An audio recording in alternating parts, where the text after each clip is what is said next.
All right, what's going on?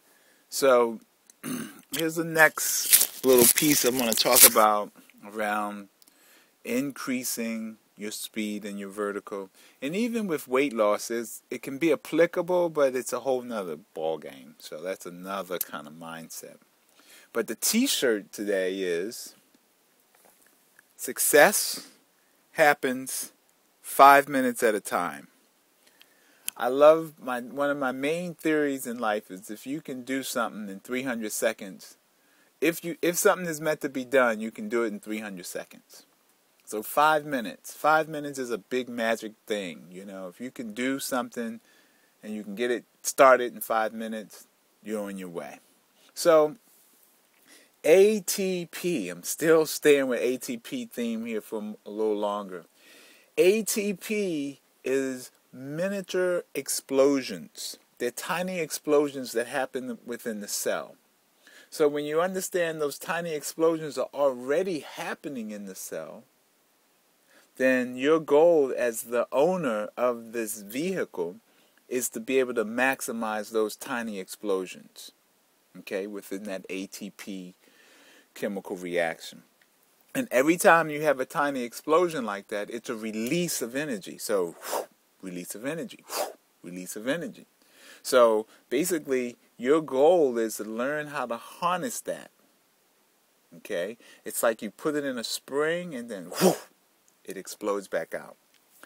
So, there's the ADP plus the phosphate equals another ATP. So, there's something that happens between the blood and the bones that's really important. Calcium ions are released into the blood. With every contraction, there's a calcium ion release. That's why it's important to eat your fruits and vegetables, nuts and seeds. And I've done something on milk. Milk is not the way to go if you want to get calcium in your body. Putting that calcium from, it's the liquid fluids of another animal.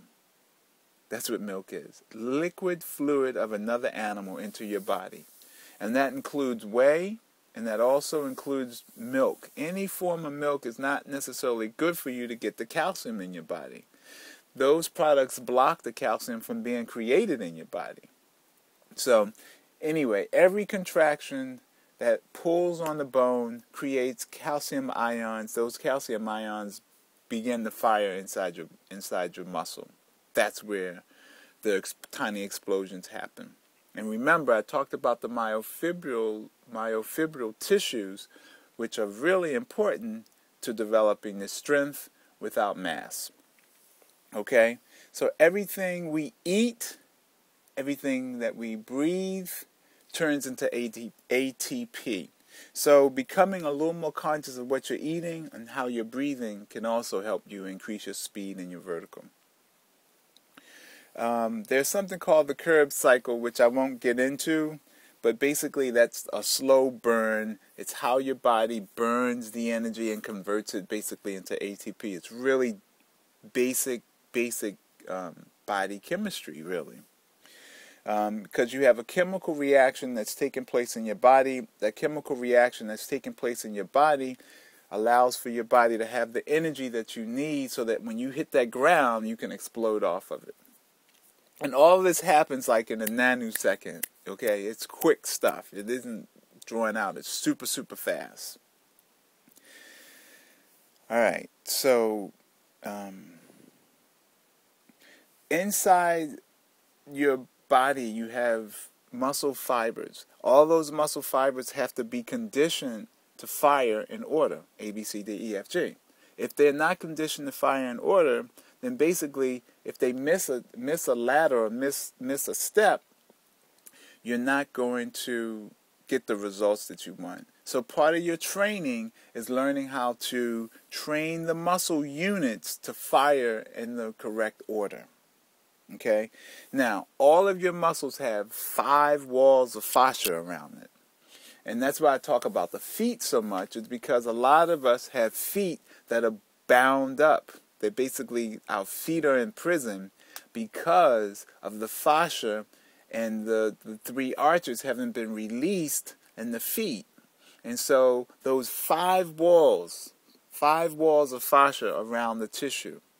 Okay, so you got to work on releasing that, so that when that's released, and that's why I keep emphasizing the stretching, but that when that's released, that allows the body to have that greater flexibility, and then with the additional strength, you're going to increase your speed and your vertical. Let's see. The only last thing is your nervous system.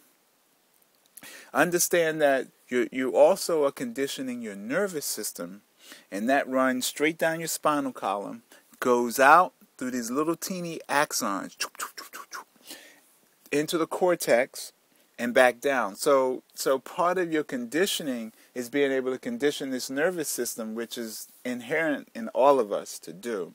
You condition your muscles, which in turn condition your nervous system. Whatever you put in your body in terms of food and breathing is going to be converted into the fuel that your muscles need. I know this seems a little technical, but it's important to get behind what it is that you're doing, so then you're doing what is right for you. Okay? Hopefully you had an opportunity to look over the training pyramid, which it blew my mind when I really totally understood what was going on. What else? Really working to make sure that you increase the blood flow to every single tissue in your body. Because if you're ischemic, you're not going to increase your vertical. I don't care how strong you get, too. See, that's the key. So even though you may get strong, if you have ischemia, you will not have vertical. And a good example of that is bodybuilders.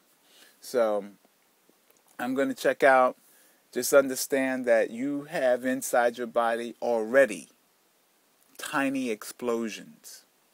And those tiny explosions are release of energy. That's the ATP being released. So if you're able to tap into that understanding, and then go back and listen to the previous tape where I talked about myofibril tissues and training them, okay, type 2B tissues, then you are on your way. You are on your way. You will be stronger, you will deliver greater force to the ground, and you're going to increase your vertical. I'm out of here.